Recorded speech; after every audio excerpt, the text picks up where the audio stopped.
పాతవి నీలో గతించిపోవాలి. ఇదిగో నువ్వు కొత్తగా మార్చబడాలి. మార్చబడ్డావు నువ్వు కొత్తగా, లేకపోతే ఇంకా పాత జీవితంలోనే ఉన్నావు. నూతన సృష్టిగా మార్చబడుతున్నావా, లేకపోతే ఇంకా నువ్వు కొత్త కొత్త అలవాట్లతో నీ భక్తి జీవితాన్ని భ్రష్టు పట్టించుకుంటూ ఉన్నావా? ఏ విధంగా ఉన్న నీ ఆత్మీయ జీవితము? ఎందుకంటే ఈ రోజున దేవుని కొరకు నేను బ్రతకాలన్నటువంటి ఒక ఆలోచన ఎందుకు మనుషుల్లో కలగటం లేదు? ఆయన మనము పాపముల చేత అపరాధముల చేత చచ్చిన వారుగా పడున్నటువంటి మనలను చూసి ఆయన తన సింహాసనమును విడిచి ఇదిగో తను రిక్తునిగా చేసుకొని నిన్ను మరణములో నుండి జీవంలోనికి దాటించుటకు ఆయనే నీ కొరకు దిగొచ్చినటువంటి ఆయన కొరకు నువ్వు ఎందుకని ఒక రోషం కలిగి బ్రతకలేకపోతున్నావు? ఎందుకు నువ్వు ఒక రోషం కలిగినటువంటి వ్యక్తిగా, వేరైపోయినటువంటి వ్యక్తిగా, అన్నిలకు వేరైపోయినటువంటి వ్యక్తిగా ఎందుకు నువ్వు బ్రతకలేకపోతున్నావు? ఎందుకు నీకు ఆలోచన కలగటం లేదు? ఈ రోజున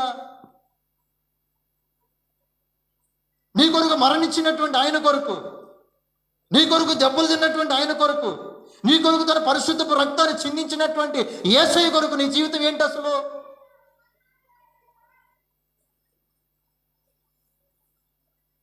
ఏ ఆలోచనతో నువ్వు ఆత్మీయ జీవితాన్ని ప్రయాణం చేస్తూ ఉన్నావు?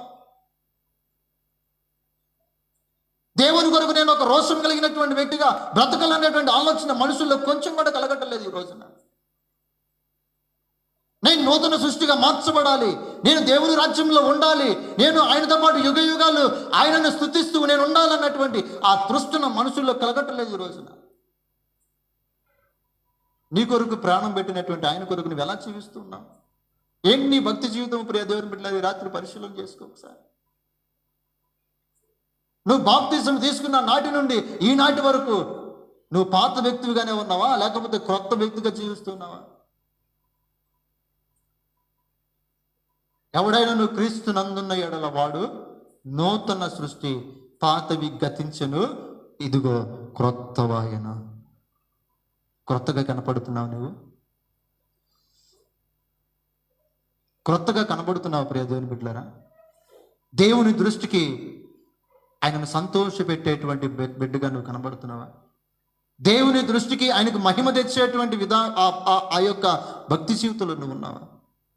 దేవుని దృష్టికి నువ్వు ఒక కొత్త వ్యక్తిగా నువ్వు కనబడుతున్నావా? సమాజానికి నువ్వు కనబడుతున్నావా? మనుషులకు నువ్వు కనబడుతున్నావా? ఎలా ఉంది నీ ఆత్మీయ జీవితం? ఈ రోజున పరిశీలన చేసుకో.